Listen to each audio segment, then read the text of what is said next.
Israel's waging another offensive, though this is a bit of a charm offensive in China. And Prime Minister Benjamin Netanyahu is likely to secure lucrative trade deals and will be looking to convince the Asian giant to cool its multi-billion-dollar relations with Iran. But Beijing's political favour is vested fully with Israel's arch-rival, that of Palestine. Its leader, Mahmoud Abbas, was given full state honours and China's support as he visited just a day before.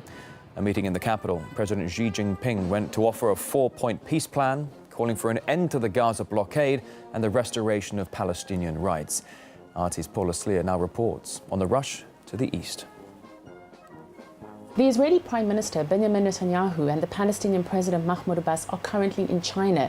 They're there on a week-long business trip, but obviously they won't just be talking business, they'll be talking politics, and they'll be trying to further cooperate and entrench relations in the fields of economy, trade and science, and also develop mutual political trust.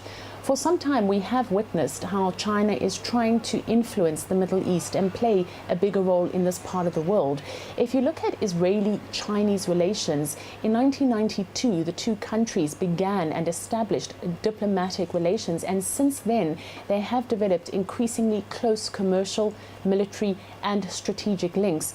Trade between the two countries currently stands at around $10 billion a year. Their investments in Israel are at the beginning only. But I believe they have a number of reasons why they invest or why they don't invest in Israel.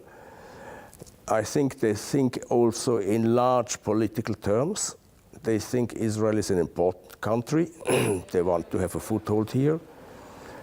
But we also noticed that China has always supported the Arab side in the conflict, at least verbally. But we noticed that in the recent past, they have become maybe a little bit more hesitant.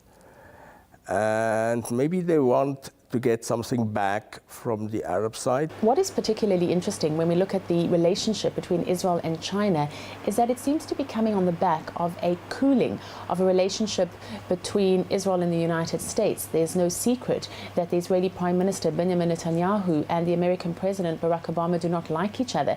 And obviously Netanyahu is going to look around and search for new partners, one of whom could easily become China. If you take note of how China is getting more and more powerful, of how the world is becoming more multipolar, then it is clear that there is no room for ignoring a world power such as China. If you look at the Euro crisis, where did countries go in terms of asking for help? China. If you look at the North Korea crisis, where did countries go? They asked China for help. Now, Netanyahu is in China at a particularly sensitive time in terms of Israeli-Syrian relations. Many people asking why he did not cancel his trip to go there, and in fact, what role the recent Syrian-Israeli flare-up will have in terms of the agenda that is being addressed there. China has always had a firm position towards Syria, and it has always been on the side of negotiation. Never did it support the bloodshed from either side of the conflict. So it will be interesting to see what comes out of, if anything, Israeli-Chinese discussions over the situation in Syria.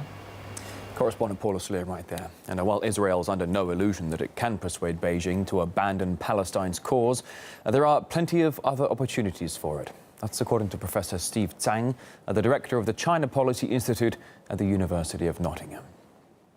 I don't think Netanyahu has any illusions in terms of being able to persuade China on matters over Syria or Iran. The differences in what the Chinese government would be willing to accept and what the Israeli government would like to do on those matters are just far too wide. There are plenty of other relationships between Israel and China where they can easily develop and promote and enhance.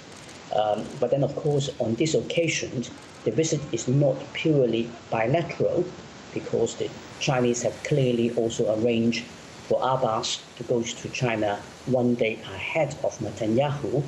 And there, of course, also reflects the Chinese desire to project the image that China is first and foremost loyal to its closer friend. And China has been a very strong supporter of the Palestinians for decades.